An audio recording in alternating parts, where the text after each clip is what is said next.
The champagne glass shattered on the marble floor, and every head in the ballroom turned.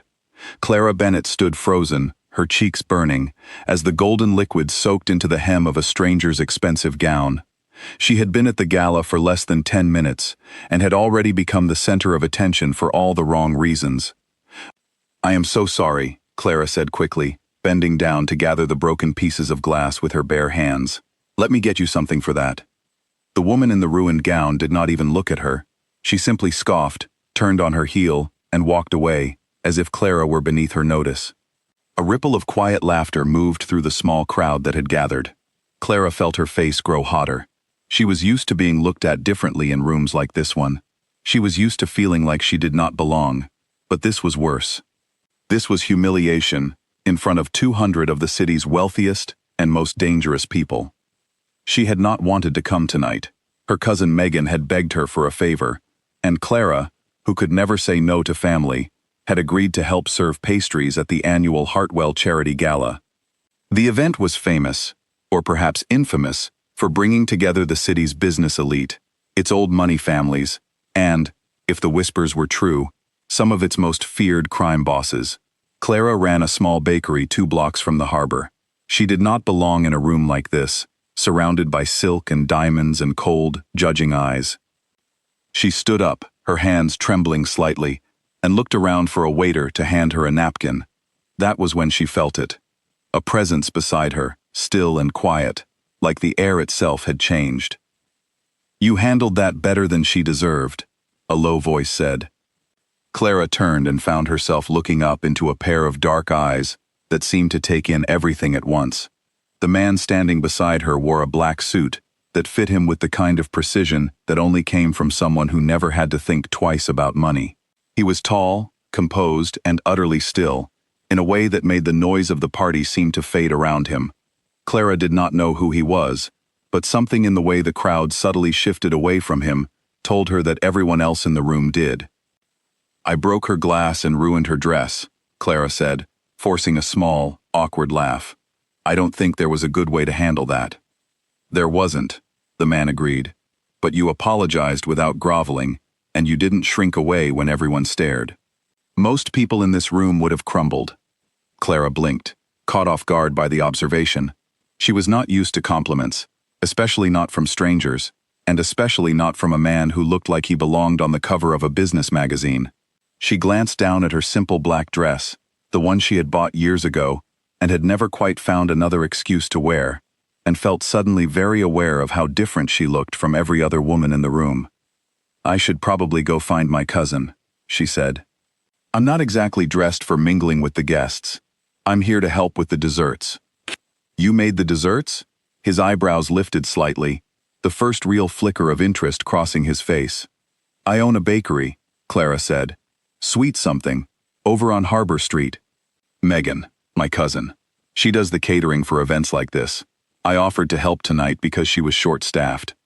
"The little lemon tarts on the dessert table," the man said. "Those were exceptional." Clara felt a small, genuine smile tug at her lips, the first real one since she had arrived. "Thank you. That recipe took me 3 years to get right." "It shows." He studied her for a long moment, and Clara had the strange sensation of being truly seen, not judged, not measured against some impossible standard, but simply seen. "I don't believe we've been introduced." Julian Hart.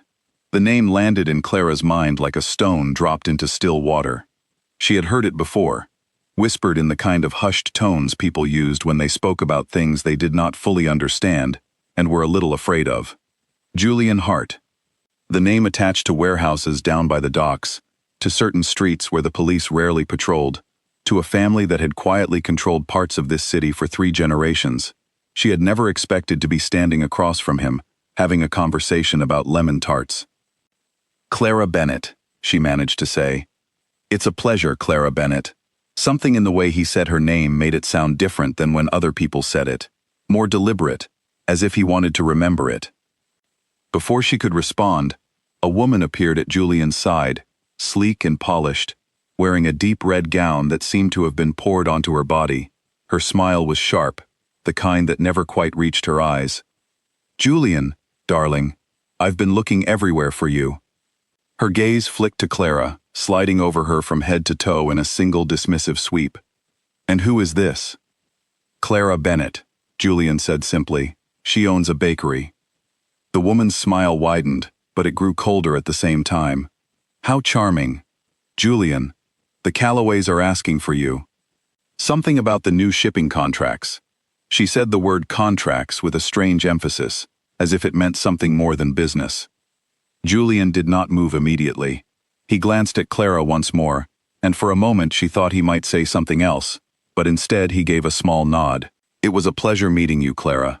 I hope our paths cross again." "Sure," Clara said, feeling suddenly foolish for how much she wanted that to be true. "Maybe." She watched him walk away, the crowd parting for him the way water parts for a ship, and she let out a breath she had not realized she was holding. The woman in red lingered a moment longer, her eyes narrowing at Clara with open disdain. "A word of advice," the woman said quietly, leaning in just enough that only Clara could hear. "Men like Julian Hart do not spend time with women like you. Not seriously. Enjoy the compliment while it lasts, and then go back to your little bakery." She turned and glided away before Clara could respond, leaving her standing alone near the shattered glass, her cheeks burning again, this time for an entirely different reason.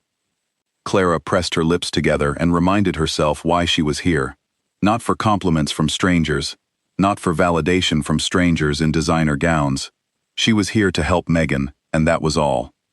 She found her cousin near the kitchen entrance, frantically arranging a new tray of pastries. "There you are," Megan said, relief flooding her face. "I need you to bring this tray out to the dessert table. I'm drowning back here."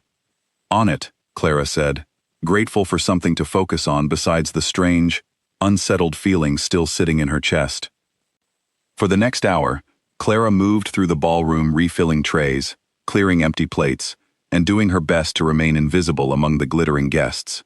She caught glimpses of Julian Hart across the room from time to time, always surrounded by men in dark suits, who spoke in low, careful voices, always watched by eyes that seemed to track his every movement. He seemed to exist in his own separate world, untouched by the noise and glamour around him, and yet more powerful than anyone else in the building. Once, their eyes met across the room, just for a second, and Clara felt a strange jolt of warmth, despite the distance between them. He did not smile, not exactly, but something in his expression softened, just slightly, before the woman in red pulled his attention away again with a hand on his arm. Clara told herself it meant nothing. Men like Julian Hart, powerful, wealthy, dangerous men, did not notice women like her, not for any real reason. The woman in red had been cruel, but she had also been right, and Clara knew it. She had grown up hearing the same message over and over, in different voices, at different times, but always the same idea underneath it. She did not fit the picture that men like Julian Hart were supposed to want standing beside them. By the time the gala began winding down, Clara's feet ached from standing for hours in shoes that were not made for comfort, and her arms were tired from carrying trays back and forth across the enormous ballroom. She slipped out onto a quiet balcony overlooking the city lights, just for a moment, to catch her breath and enjoy the cool night air, away from the noise and the perfume and the watching eyes. She did not hear him approach until his voice broke the silence. "Hiding?" Clara startled, turning to find Julian standing a few feet away, his hands in his pockets, his expression unreadable in the dim light. "Taking a break," she corrected, though the word hiding was not entirely wrong. "It's been a long night." "It has," he agreed, moving to stand beside her at the railing, close enough that she could feel the warmth radiating from him, but not so close that it felt improper. They stood in silence for a moment, looking out over the city, the distant hum of traffic, and the glow of 1,000 lit windows spreading out below them. "Can I ask you something?" Clara said finally, surprising herself with her own boldness. "Of course. Why did you come talk to me earlier? There were at least 100 more interesting people in that room." Julian was quiet for a moment, considering the question carefully, the way he seemed to consider everything. "Because you were the only person all night who acted like herself," he said finally. "Everyone else in that room was performing, trying to impress me, trying to please me. trying to figure out what I wanted so they could give it to me. You dropped a glass, apologized, and moved on. You didn't perform for me at all." Clara let out a small, disbelieving laugh. "That's a strange thing to find interesting." "Maybe," Julian said, "but I've spent my whole life around people who only tell me what they think I want to hear. It gets tiring, never knowing if anything anyone says to you is real." He turned to look at her fully then, and Clara felt that same sensation of being truly seen. "You didn't know who I was when you first spoke to me. You still treated me like a person, not an opportunity." "I know who you are now," Clara admitted quietly. "Does it change how you see me?" Clara considered the question honestly. "I don't know yet," she said. "But it doesn't change what I said about the lemon tarts. Those were still good." A real laugh broke free from Julian then, low and warm, and it transformed his entire face, softening the sharp lines that usually seemed carved from stone. "I'll hold you to that recipe someday." "You'd have to come to the bakery for that," Clara said. "I don't share the recipe. Family secret." "Then I suppose I'll have to visit." Before Clara could respond, the balcony doors opened behind them, and one of Julian's men appeared, his expression tight and urgent. He murmured something low into Julian's ear, and Clara watched the warmth drain slowly from Julian's face, replaced by something colder, more guarded, more distant. It was like watching a door close. "I have to go," Julian said, and though his voice remained even, there was an edge to it now that had not been there before. "It was a genuine pleasure meeting you tonight, Clara Bennett." "You too," Clara said, though he was already turning away, already being pulled back into the world she did not understand, and was not entirely sure she wanted to. She watched him disappear back into the ballroom, his men falling into step around him like a shadow given form, and she stood alone on the balcony for a long moment, turning the strange evening over in her mind. It had been, without question, the strangest night of her life. She told herself that it would also be the last time she saw Julian Hart. Men like him existed in a different world, one that briefly touched hers by accident, and then would move on without looking back. She was wrong, though she would not learn just how wrong, until 3 days later, when a black car pulled up outside her bakery on Harbor Street, and Julian Hart stepped out of it, looking for her. That night, however, Clara knew none of this. She finished helping Megan pack up the last of the equipment, said her goodbyes, and rode home in a taxi, with the city lights blurring past the window. She kept thinking about the way Julian had looked at her on the balcony, the way he had laughed, the way he had said he would hold her to a promise about a recipe she had never actually agreed to share. It meant nothing, she told herself, again and again. A powerful man had been momentarily curious about someone different from what he usually encountered, and that curiosity would fade by morning, buried under the weight of his real life, his real world, his real responsibilities.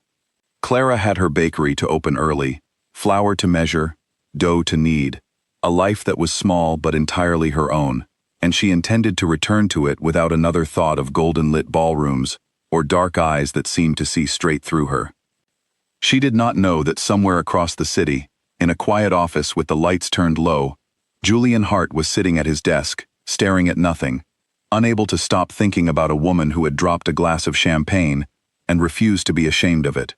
She did not know that his men had already begun quietly gathering information about her, not out of suspicion, but because Julian Hart did not forget the people who intrigued him, and he intended to see her again.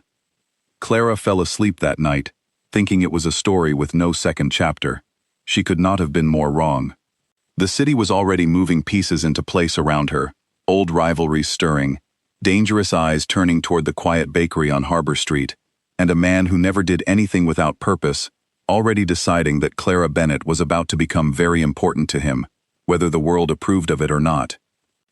The gala ended that night, the way all such events did, with cars pulling away one by one into the darkness, with jewelry being packed back into velvet boxes, with masks of politeness dropping the moment the doors closed behind each departing guest. But for two people among the hundreds who had attended, the night did not truly end when the lights went down. It lingered, quiet and persistent, refusing to fade with the morning. Clara woke before dawn, as she always did, and pulled on her apron, and told herself firmly that yesterday had been an unusual, forgettable evening. She had bread to bake and a shop to open. She did not yet know that her ordinary life was about to be pulled into something far larger than she could imagine, something that would test her courage, challenge everything she believed about her own worth, and ultimately place her directly in the path of danger she had never asked for. For now, though, there was only flour on her hands, and the quiet hum of the ovens warming in the dark, familiar and safe, the last peaceful morning she would have for a very long time. The bell above the bakery door jingled at exactly 9 in the morning, and Clara barely looked up from the display case she was arranging. "Be right with you," she called, sliding a tray of cinnamon rolls into place. "Take your time," a familiar voice answered. Clara's head snapped up so fast she nearly dropped the tray. Julian Hart stood just inside her small shop, looking entirely out of place among the pastel walls and the scent of fresh bread. He wore a charcoal suit instead of the black one from the gala, and without the crowd of guards and guests around him, he seemed almost ordinary, almost like a man who might simply be stopping in for coffee, almost. "You actually came," Clara said, setting the tray down carefully before her hands could betray how startled she was. "I told you I would." Julian glanced around the shop, taking in the small round tables, the chalkboard menu, the warm yellow light spilling through the front windows. "This is a good space. It suits you." "Thank you, I think." Clara wiped her hands on her apron, unsure of what to do with them now that they were empty. "Did you actually come for a lemon tart, or is there something else going on?" Julian's mouth curved into a small, almost rueful smile, and for a moment, Clara thought she saw a flicker of something like nervousness cross his face, though she could not imagine a man like him ever being nervous about anything. "Both, actually. I do want the tart, but I also came to ask you something, and I'd rather ask it somewhere quiet." Clara glanced toward the back of the shop. It was still early, and the only other customer was an elderly man reading a newspaper by the window, entirely uninterested in anything happening around him. "We can talk in the back. Give me 1 second." She led him past the counter into the small kitchen where she did her baking, the air thick with the smell of yeast and sugar and browning butter. Julian looked around with open curiosity, his eyes lingering on the neat rows of ingredients, the well-worn recipe cards pinned to a corkboard, the flour dusting nearly every surface despite Clara's best efforts to keep things tidy. "So," Clara said, crossing her arms and leaning against the counter, "what did you want to ask me?" Julian was quiet for a moment, as if choosing his words with unusual care. "I need your help with something," he said finally. "It's an unusual request, and I want to be honest with you about exactly what it involves before you agree to anything." "That sounds ominous." "It isn't dangerous," he said quickly, though something in his tone made Clara wonder if that was entirely true. "But it is complicated. There are people in my world, families I do business with, who believe that a man in my position should be settled. Married, or at least seriously involved with someone. There's a particular family, the Callaways, who have been trying for months to arrange a match between me and their daughter, Victoria." "The woman in red," Clara said, remembering the sharp smile and the cold eyes from the gala. "Yes, Victoria Callaway." Julian's expression tightened slightly at the name. "Her father has been using every opportunity to push the idea that we are already involved, that an arrangement between our families is simply a matter of time. It isn't something I want, but refusing outright creates its own problems. It would insult a family I need to remain on peaceful terms with, at least for now." Clara frowned, trying to follow the logic of a world she did not fully understand. "So what does that have to do with me?" "I need someone to stand beside me publicly," Julian said. "Someone the Callaways cannot claim is simply a rumor or a misunderstanding. Someone real, who the entire city can see me with, so that the pressure to accept Victoria's hand disappears. It would be temporary. An arrangement, nothing more, for as long as it takes to make the situation clear." Clara stared at him, several emotions moving through her at once, confusion chief among them. "You want me to pretend to be your girlfriend?" "Essentially, yes." "Why me?" The question came out sharper than she intended, but she needed to understand. "You could ask anyone. There were women at that gala who would have said yes before you finished the sentence." "That's exactly why I'm not asking them," Julian said. "Everyone in my world wants something from me. Money, protection, status, connections. If I brought one of them forward as someone I was seeing, It would only create new complications, new families believing they had an opening, new expectations I would then have to manage. You don't want any of that. You have no interest in my world at all, which makes you the only person I trust not to use this for something else. Clara considered this, her arms still crossed, her mind racing through the implications. And what do I get out of it? Whatever you need, Julian said simply. I would make sure your bakery never struggled again. New equipment, a larger space if you wanted it, connections to suppliers who could lower your costs, anything within reason, and even some things outside of it. Clara laughed, though there was little humor in it. You're offering to buy me. I'm offering to pay you fairly for a favor that would put you in an uncomfortable position, Julian corrected, his voice steady but not unkind. I understand if that still feels wrong to you. You can say no, and I'll find another solution. I won't pretend there isn't one. Clara turned away from him, moving to the counter and busying her hands with a bowl of dough she did not actually need to touch, buying herself time to think. Her bakery had been struggling for months. Rent on Harbor Street had gone up twice in the last year, and she had quietly begun wondering how many more months she could keep the doors open before she would have to close them for good. The thought of losing the shop, the one thing she had built entirely on her own, with no help from anyone, felt like losing a piece of herself. But there was something else pulling at her too, something harder to name. She thought of the balcony, of Julian's laugh, low and warm and completely unguarded, so different from the careful, controlled man who moved through crowds like a blade through water. She thought of the way he had said she didn't perform for him, as if that alone made her rare in his world. How temporary is temporary? She asked without turning around. A few months, perhaps, Julian said.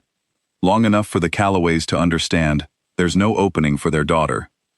Long enough for the rumors to settle into something the city accepts as fact. Clara turned back to face him. And what would I actually have to do? Attend events with me. Be seen in public together. Allow people to believe we are genuinely involved. Julian hesitated slightly before continuing. It would not be entirely comfortable. There will be people who say cruel things, who judge you unfairly, who assume things about why I chose you that have nothing to do with the truth. I won't lie to you about that. You mean people like Victoria Calloway? Among others, yes. Clara exhaled slowly, weighing the offer against everything she knew, everything she did not know, and everything she was afraid to admit she was starting to feel. She thought about her mother, who had raised her alone after Clara's father left, who had always told her that a woman's worth was never something anyone else got to decide. She thought about the shop, about Megan, about the life she had built brick by brick, batch of dough by batch of dough, with nothing but stubbornness and flour-covered hands. I'll do it, she said finally, but not for the money, not exactly. I'll do it because my bakery needs it, and because you were honest with me about what this actually is, instead of pretending it was something else. Something in Julian's face shifted then, relief mixed with something softer, something Clara could not quite name. Thank you, he said. I mean that.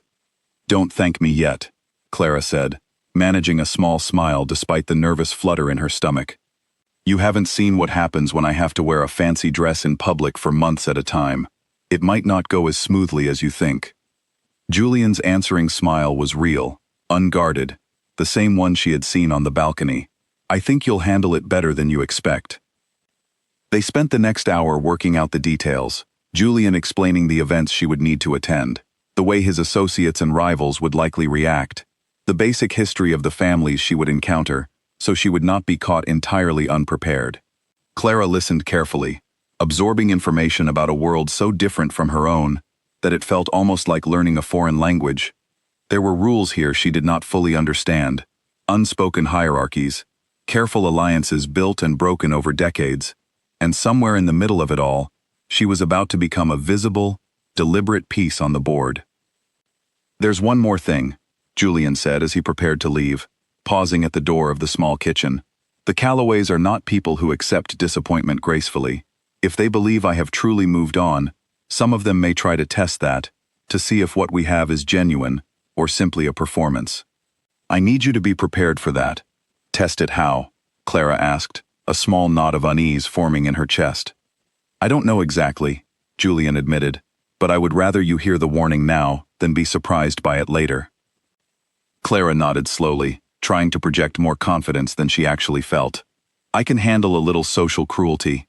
I've survived plenty of it already, long before I ever met you. Julian studied her for a long moment, something unreadable passing behind his dark eyes.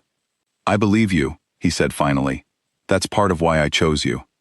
After he left, the bell above the door jingling softly behind him, Clara stood alone in her kitchen for a long time, staring at nothing, trying to process what she had just agreed to. She had walked into an arrangement with a man whose world operated by rules she barely understood, a man surrounded by danger and power in equal measure, and she had done it willingly, with her eyes open. She told herself it was for the bakery.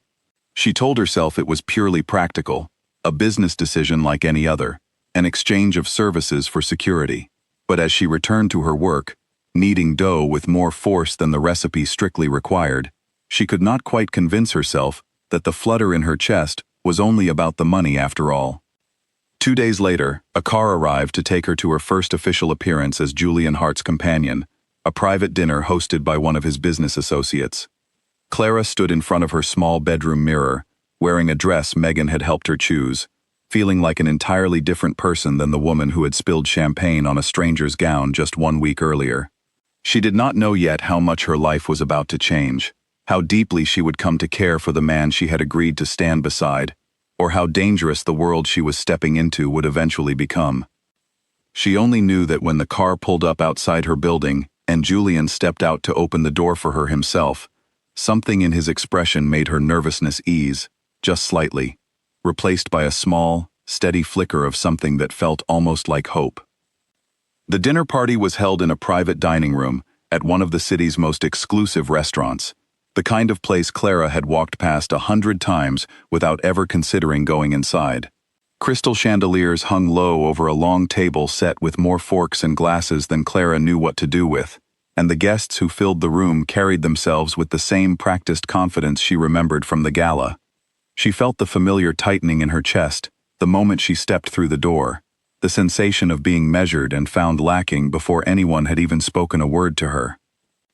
Julian's hand found the small of her back, steady and warm, guiding her toward the table with a quiet confidence that seemed to say there was nothing to be nervous about, even though every instinct in Clara's body told her otherwise. "Julian, you old devil," a heavy-set man near the head of the table called out, rising to shake Julian's hand. "And who is this lovely woman you've brought with you?" "Clara Bennett," Julian said, his voice carrying an easy warmth that Clara had not heard him use with anyone else. "Clara, this is Marcus Doyle, an old associate of mine." "A pleasure," Marcus said, his eyes lingering on Clara with open curiosity, rather than judgment, which surprised her enough that she managed a genuine smile in return. The evening unfolded more smoothly than Clara had expected, at least at first. Julian introduced her to person after person, always with the same steady confidence, always keeping a hand near her, or a comment ready to draw her into the conversation whenever she seemed to fade into the background. She found herself relaxing slightly as the night went on, laughing at Marcus's terrible jokes, answering questions about her bakery with growing ease, allowing herself to simply exist in the moment instead of anticipating the next cruel remark. It was near the end of the meal, as dessert was being served, that Victoria Calloway arrived. She swept into the room in a deep green gown, her presence immediately shifting the energy at the table. Conversations quieted. Smiles grew slightly more careful. Clara watched as Victoria's eyes swept over the table and landed directly on her, narrowing with unmistakable recognition and displeasure. "Julian, I didn't realize this was a public event," Victoria said, her voice sweet in a way that did not match the sharpness in her eyes. "Otherwise I might have dressed for a more casual crowd." "Victoria," Julian said evenly, his tone giving away nothing. "I wasn't aware you'd be joining us." "My father asked me to stop by."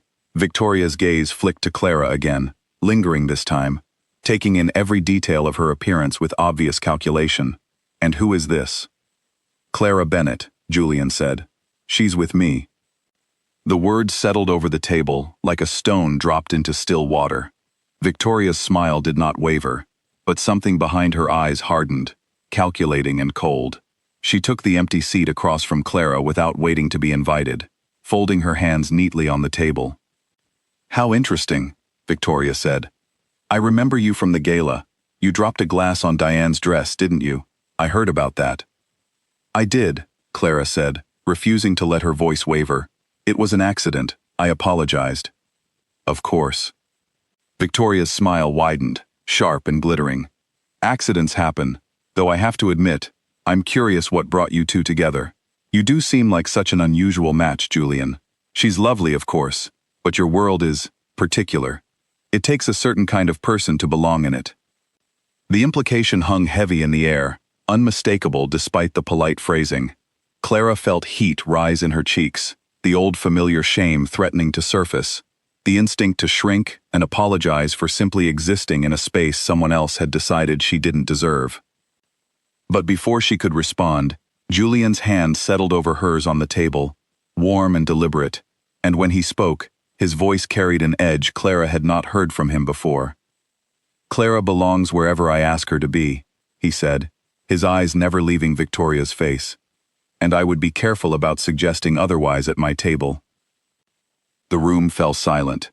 Victoria's smile faltered for just a fraction of a second before she recovered, forcing a light laugh that did not quite land. "I only meant it as an observation, Julian. No offense intended." "None taken," Julian said, his tone making it clear that plenty of offense had in fact been taken. "Though I think it's time you rejoined your father. I believe he was looking for you." Victoria rose from the table with as much grace as she could manage under the circumstances, offering Clara one final look, sharp and unreadable, before turning and gliding out of the room.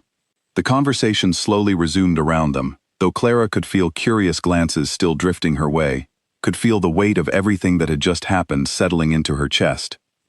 "I'm sorry about that," Julian said quietly, once the room had returned to something resembling normal conversation. "You don't need to apologize," Clara said, though her hands were still trembling slightly beneath the table. "You warned me this might happen." "I did. That doesn't make it easier to sit through." Julian's expression was serious, his eyes searching her face as if checking for damage. "Are you all right?" Clara considered the question honestly.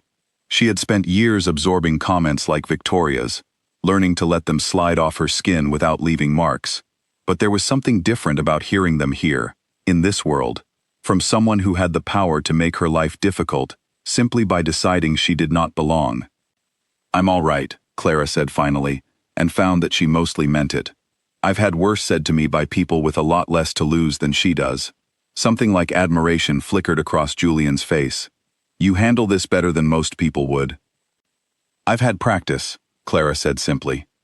The rest of the evening passed without further incident, though Clara noticed Julian remained slightly more attentive after Victoria's appearance, his hand finding hers more often, his attention rarely straying far from her side. When the dinner finally ended, and they climbed into the car together, the quiet of the night settling around them, Clara let out a long breath she felt like she had been holding for hours. "Thank you," she said quietly, "for what you said back there." "I meant every word," Julian said, watching her carefully in the dim light of the car.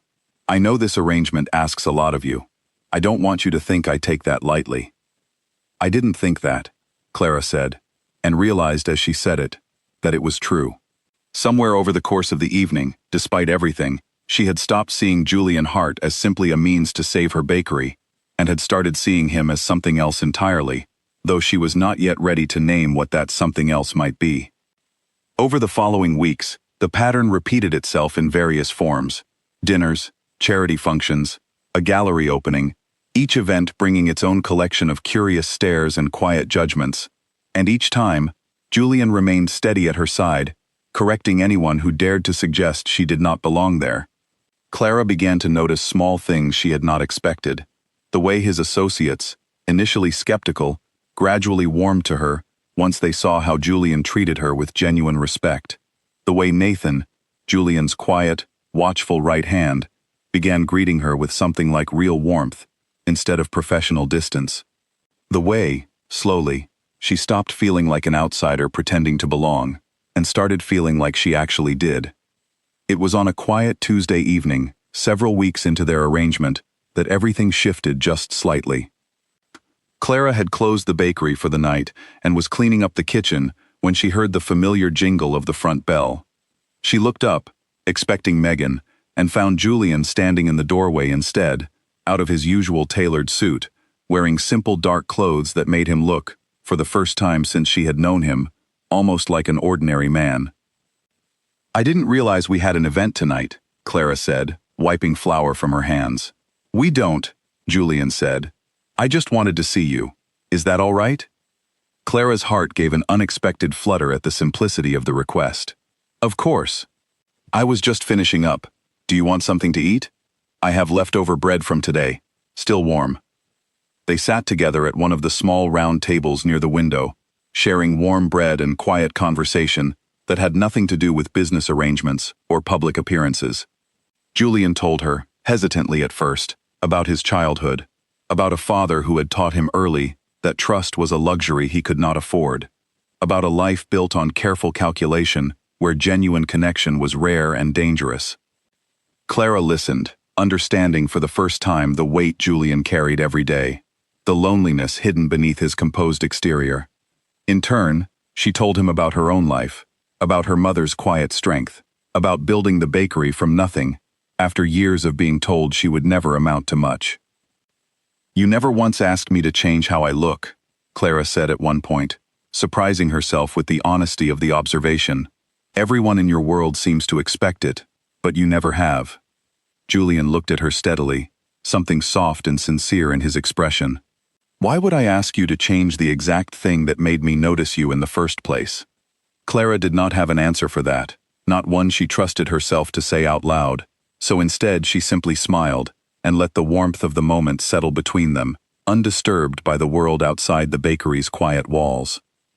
Neither of them noticed the black car parked across the street, or the man inside it watching the small bakery with careful, patient attention, reporting back later that night to Victoria Calloway that Julian Hart's arrangement with the baker appeared to be far more than the temporary distraction he had claimed it to be. By the time autumn settled over the city, Clara could no longer pretend, even to herself, that her feelings for Julian were simply part of an arrangement. She found herself looking forward to his visits more than she wanted to admit, found herself thinking about him during the quiet hours of baking bread before dawn, found herself smiling at nothing in particular whenever her phone lit up with his name. Julian, for his part, seemed to be experiencing something similar, though he was far more careful about showing it. Their public appearances had become less like performances and more like genuine dates, quiet dinners that stretched longer than necessary, conversations that wandered far from the careful scripts Clara had once memorized before each event. Nathan had started leaving them alone more often, a small, knowing smile crossing his face whenever he excused himself from a room. One evening in late October, Julian arrived at the bakery looking more tired than Clara had ever seen him, dark circles beneath his eyes, his usual composure slightly frayed at the edges. "Long day?" Clara asked, setting a cup of tea in front of him without being asked. "Long few days," Julian admitted, wrapping his hands around the warm cup. "Business has been complicated lately. There are people who don't like the current balance of power in the city, and they've been making that displeasure known in ways that require careful attention." "Is it dangerous?" Clara asked, unable to keep the concern from her voice. Julian hesitated before answering, and that hesitation told Clara more than any words could have. "It can be," he admitted finally, "but I've managed worse before. I don't want you to worry." "That's not really something you can ask me not to do," Clara said gently. "Not when I care about what happens to you." The words hung in the air between them, more honest than either of them had allowed themselves to be before.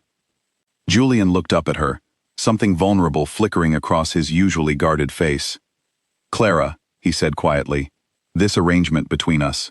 It stopped feeling like an arrangement to me weeks ago." Clara's heart pounded against her ribs. "It stopped feeling that way to me too," she admitted. Julian reached across the table and took her hand, his thumb tracing gentle circles over her knuckles.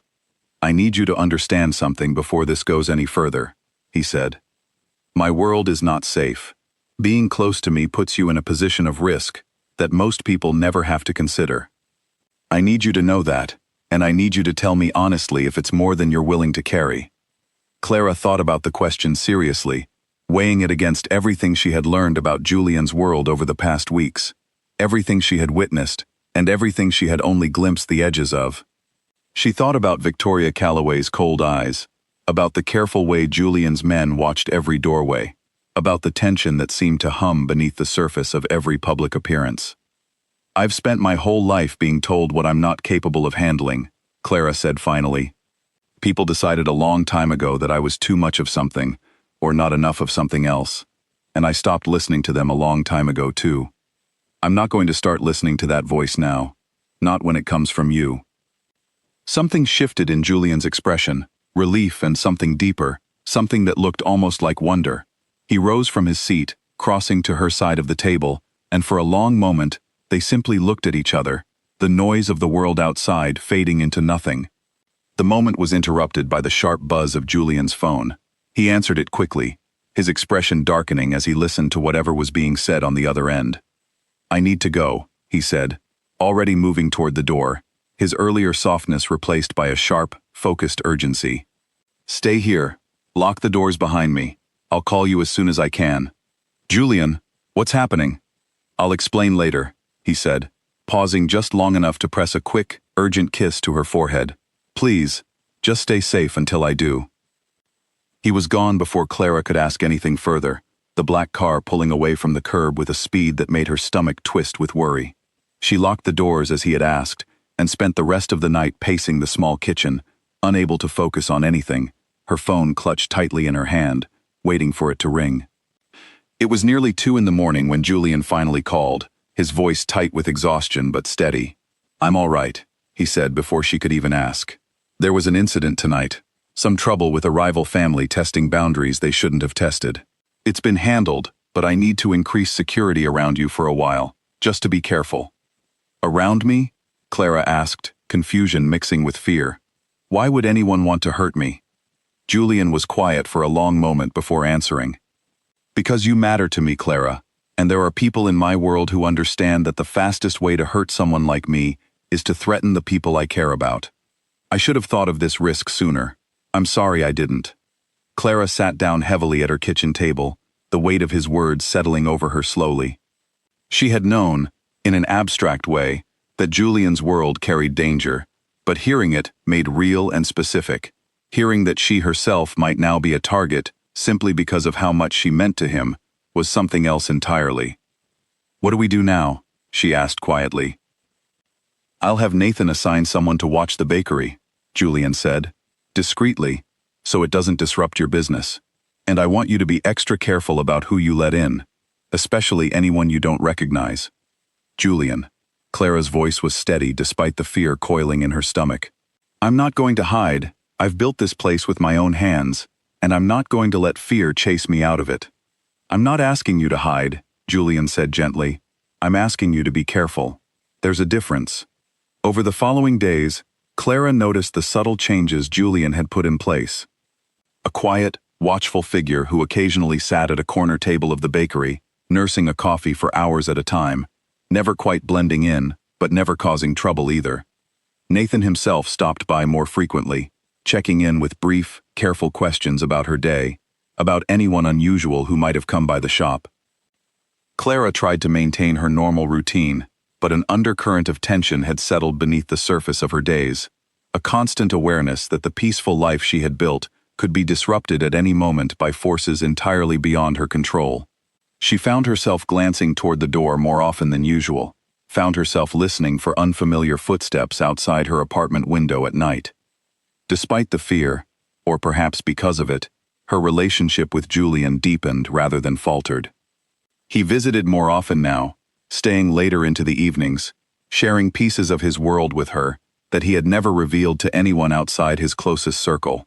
Clara learned about the delicate balance of power between the city's various families, about old grudges that stretched back decades, about the constant careful calculation required to maintain peace in a world built on suspicion. In turn, she taught him small, simple things he had apparently never learned: how to properly knead bread dough, his large hands surprisingly gentle as she guided him through the motion, how to sit quietly and simply enjoy a quiet evening without checking his phone every few minutes. How to laugh, really laugh, without the careful control he seemed to apply to every other aspect of his life. One evening, as they sat together in the small apartment above the bakery that Clara called home, Julian turned to her with an expression more serious than she had seen from him in weeks.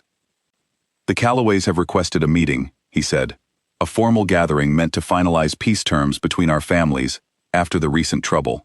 It will be a large event, most of the city's important families in attendance. I need you there with me." Clara felt a familiar knot of anxiety form in her stomach. "Victoria will be there." "Yes," Julian confirmed, "and her father, and likely several other families who have been watching our situation with interest. I won't lie to you, Clara. This event matters more than any of the others we've attended. If it goes poorly, the consequences could be significant." "Then I'll be there," Clara said, pushing down her nervousness with the same stubborn determination that had carried her through every difficult moment of her life so far. "Whatever you need."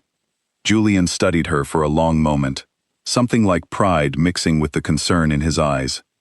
"You continue to surprise me," he said quietly. "Most people in your position would have run from all of this by now." "I'm not most people," Clara said simply. "No," Julian agreed, pulling her close against him, his voice soft against her hair. "You certainly aren't." Neither of them could have known, in that quiet, peaceful moment, just how much danger the upcoming gathering would actually bring, or how close they were about to come to losing everything they had carefully built together over the past several months. The morning of the peace gathering arrived with a strange, heavy stillness in the air, as if the whole city was holding its breath. Clara spent the day at the bakery trying to distract herself with work, but her hands moved through familiar motions without her mind fully present, her thoughts circling again and again around the evening ahead. Megan noticed her distraction almost immediately. "You've been kneading that same piece of dough for 10 minutes, she said, leaning against the counter with concern etched across her face. "Are you all right?" "Nervous," Clara admitted. "Tonight is important. For Julian, for his family's standing with the Callaways, I just don't want to make things worse for him."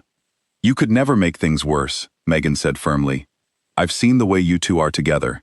Whatever happens tonight, that's not going to change." Clara appreciated her cousin's confidence, even if she couldn't quite share it fully. By the time evening arrived and she stood in front of her mirror in a deep blue gown Julian had sent over that afternoon, her nervousness had settled into something more like grim determination. Whatever waited for her tonight, she intended to face it with her head held high. The gathering was held at a grand estate on the outskirts of the city, the kind of sprawling property that seemed to belong to another era entirely. Cars lined the long driveway, and guards in dark suits stood at careful intervals along the perimeter, their watchful eyes tracking every arrival. Julian met Clara at the entrance, looking sharp and composed in a black suit, though Clara could see the tension coiled beneath his calm exterior. "You look beautiful," he said quietly, taking her hand. "You look terrified," Clara replied with a small smile, trying to ease some of the tension between them. "I am," Julian admitted, surprising her with his honesty. "Tonight matters more than almost anything else I've had to manage, but having you beside me makes it easier." The evening began smoothly enough, the various families exchanging careful pleasantries, old rivalries temporarily set aside beneath a veneer of civility. Clara stayed close to Julian's side, greeting people she had come to recognize over the past months, feeling, for the first time in a room like this, something almost like belonging. It was nearly 2 hours into the event when Clara excused herself to find a quiet moment away from the crowd, slipping down a hallway toward what she believed was a powder room. She had barely made it halfway down the corridor when a hand closed firmly around her arm, pulling her into a shadowed side room before she could even cry out. "Quiet," a low voice warned, and Clara found herself facing 2 men she did not recognize, their expressions cold and businesslike. "You're going to come with us without making a scene, and nobody needs to get hurt." Clara's heart pounded violently against her ribs, fear and adrenaline flooding through her system all at once. "What do you want?" she managed to ask, forcing her voice to remain steady despite the panic clawing at her chest. "Just insurance," the man said simply. "Mr. Calloway has some concerns he'd like addressed, and you're going to help him address them." They moved her quickly and quietly through a back exit, away from the noise and light of the gathering, into a waiting car parked in the shadows beyond the estate's main grounds. Clara's mind raced, searching desperately for any opportunity to signal for help, to leave some trace that might lead Julian to her. As they guided her into the back seat, she managed to slip her small clutch purse beneath the car's back tire, hoping against hope that someone would notice it later. She was taken to a quiet, isolated house on the edge of the city, far from the noise and lights of downtown, and left in a locked room with nothing but a chair and a single small window too narrow to climb through. Clara sat in the darkness, forcing herself to breathe slowly, to think clearly despite the fear threatening to overwhelm her. She would not simply wait passively for rescue, she decided. She began examining the room carefully, searching for anything that might help her, any weakness in the door or window that she might exploit. She found an old, loose floorboard near the corner of the room, and beneath it, to her surprise, a small maintenance panel that appeared to lead toward some kind of utility access. Meanwhile, back at the estate, Julian had realized Clara was missing within 20 minutes of her disappearance, and the calm, composed man Clara had come to know disappeared entirely, replaced by someone sharper, more dangerous, entirely focused on a single purpose. Nathan found the discarded clutch purse near the back exit within the hour, and the pieces began falling into place with terrifying speed. "The Calloways," Julian said, his voice low and controlled in a way that was somehow more frightening than shouting would have been. "Victoria's father decided to test how far my patience extends." "We'll find her," Nathan said firmly. "I've already got people checking every property connected to the Calloway family."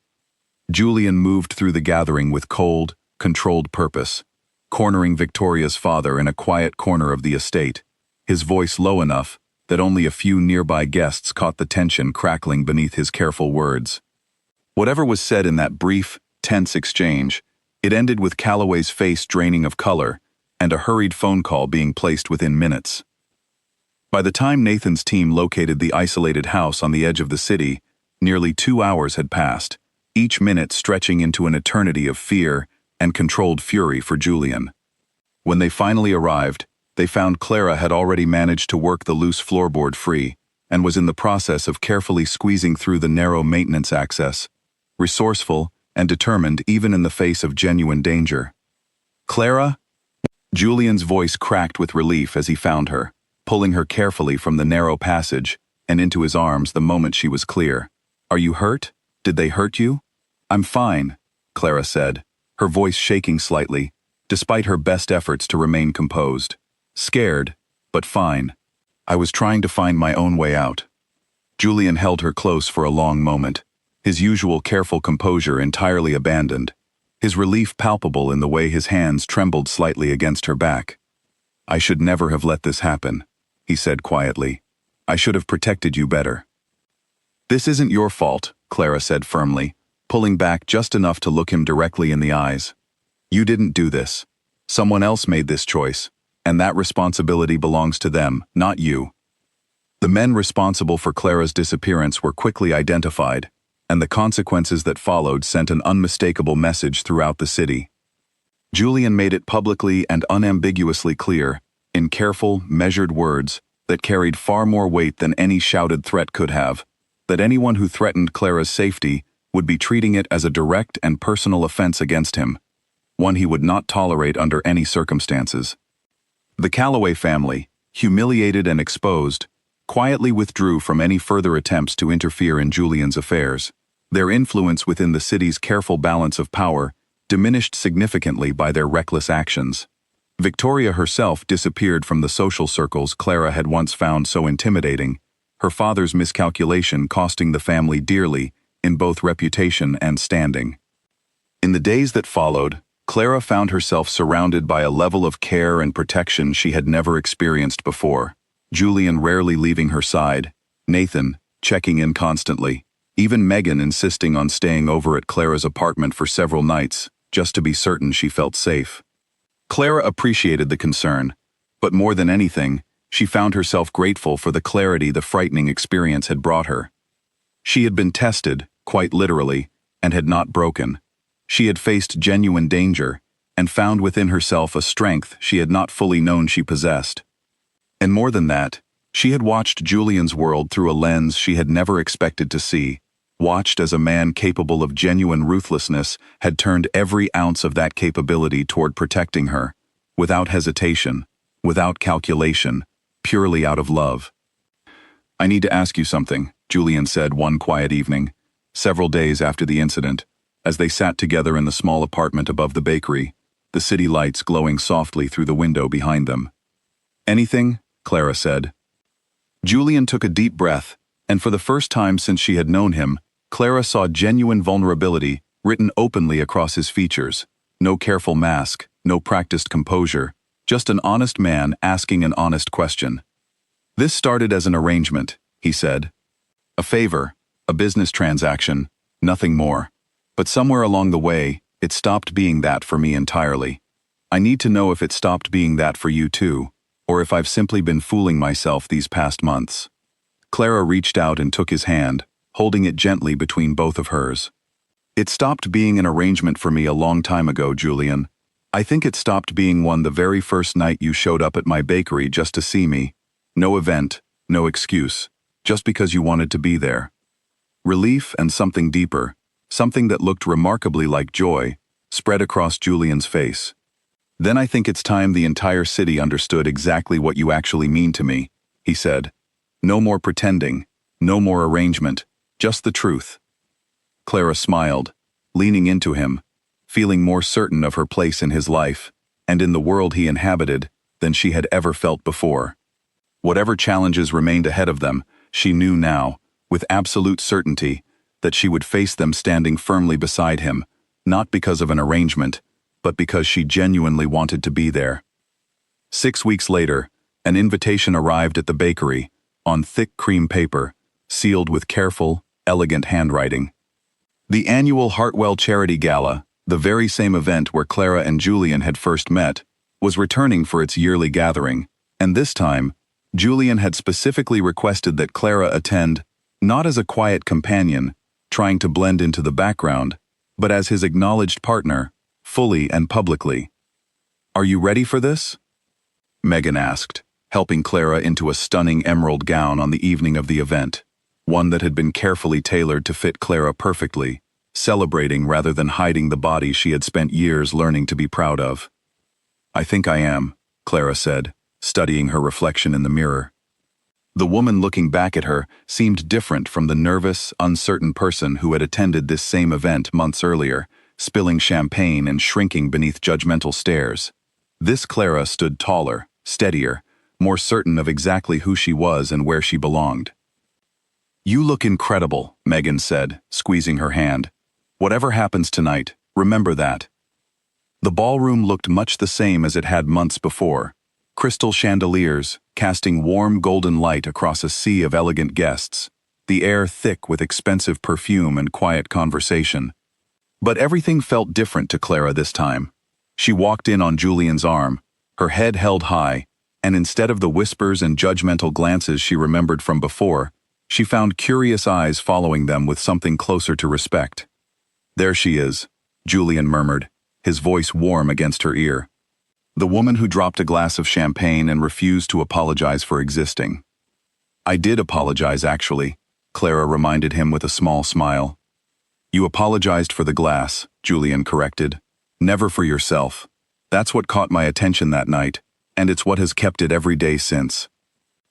They moved through the crowd together, and Clara found herself greeting people she had come to know over the past months. Conversations flowing easily now, free from the anxious performance that had once characterized these interactions. She spotted Marcus Doyle across the room and waved warmly, caught sight of a few of Julian's other associates who had grown genuinely fond of her over their time together.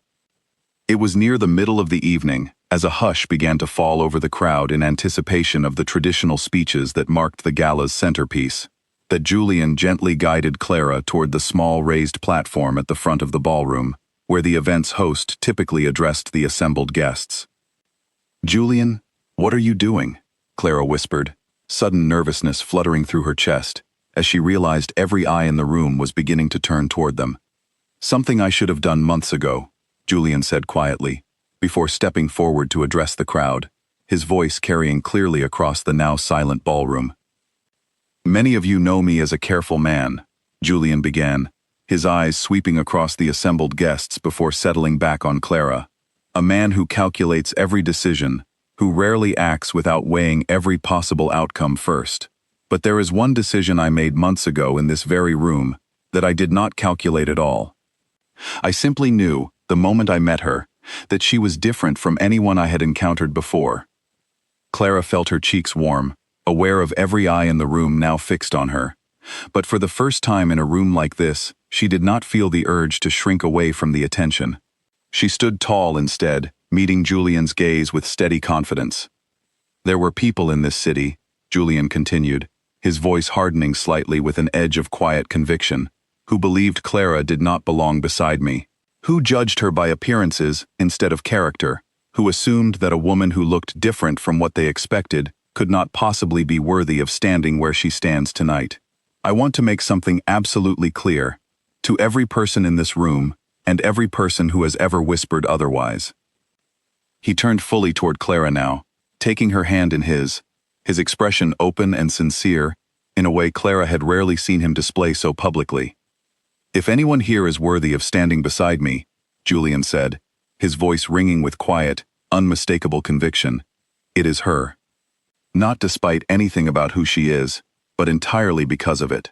Her strength, her honesty, her refusal to ever pretend to be anything other than exactly who she is. These are the qualities I have come to value more than anything else in this world, and I will not hear another word suggesting otherwise." The ballroom remained silent for a long moment, and Clara held her breath, uncertain how the crowd would respond. Then, slowly, applause began to spread through the room, genuine and warm, far different from the polite, empty applause she had grown accustomed to at events like this. She caught sight of Marcus Doyle clapping enthusiastically, of several other guests nodding with genuine approval, of the quiet respect now visible on faces that had once looked at her with only judgment. "Julian," Clara whispered, tears gathering unexpectedly in her eyes. "You didn't have to do that." "I did," Julian said softly, pulling her close. "I should have said it the very first night, instead of letting you walk through months of quiet cruelty without knowing exactly how I felt." "I knew," Clara said, smiling through the emotion tightening her throat. "Every time you stood beside me, every time you corrected someone who doubted me, I knew exactly how you felt, even before you said the words out loud." The rest of the evening passed in a warm, golden blur, guest after guest approaching to offer genuine congratulations, the careful judgment that had once surrounded Clara, replaced entirely by curious respect and, in many cases, sincere warmth. Even Marcus Doyle's wife, who Clara had barely spoken to in months of events, pulled her aside to compliment her courage and grace, under circumstances that would have broken most people. Later that night, as the gala wound down and the guests began filtering out into the cool evening air, Julian led Clara out onto the same balcony where they had shared their first real conversation months earlier. The city lights spread out beneath them, twinkling and endless, the same view that had witnessed the quiet beginning of everything between them. "Do you remember what I told you that first night?" Julian asked, drawing her close against the evening chill. "You said I was the only person all night who acted like herself," Clara said softly. "I meant it then, and I mean it even more now." Julian turned her gently to face him, his expression soft and open in the moonlight. "Clara Bennett, you walked into my carefully controlled world and reminded me what it felt like to want something simply because it made me happy, not because it served some strategic purpose.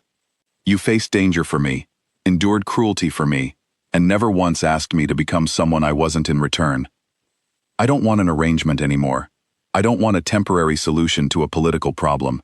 I want you, fully and permanently, for exactly as long as you'll have me." Clara felt tears gathering in her eyes again, happy ones this time, as she looked up at the man who had once seemed impossibly distant, impossibly out of reach, and who now stood before her with nothing but genuine, open devotion written across his face. "I think," Clara said softly, "that I decided I wanted that too. Somewhere around the time you showed up at my bakery, just to see me. No excuse, no arrangement, just because you wanted to be there." Julian smiled, the same warm, unguarded smile she had come to treasure more than anything else in the world, and pulled her close, the noise of the city fading into quiet insignificance around them. Word of that evening spread quickly through the careful, watchful circles of the city's elite. The story of the Mafia boss who had chosen the plus-size baker over every polished, calculated option available to him, and had done so not out of rebellion or strategy, but out of genuine, undeniable love. Some continued to whisper their disapproval in quiet corners, unable to fully release their old prejudices, but their voices grew quieter with each passing month, drowned out by the simple, visible truth of what Clara and Julian had built together.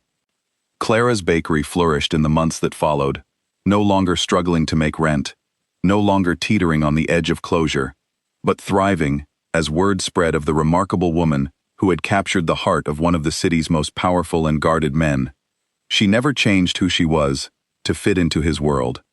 Instead, his world slowly reshaped itself around the simple, undeniable truth that worth had never been about appearance, about fitting some narrow, predetermined mold, but about strength, honesty, and the courage to remain unapologetically yourself, even when the whole world seemed determined to convince you otherwise.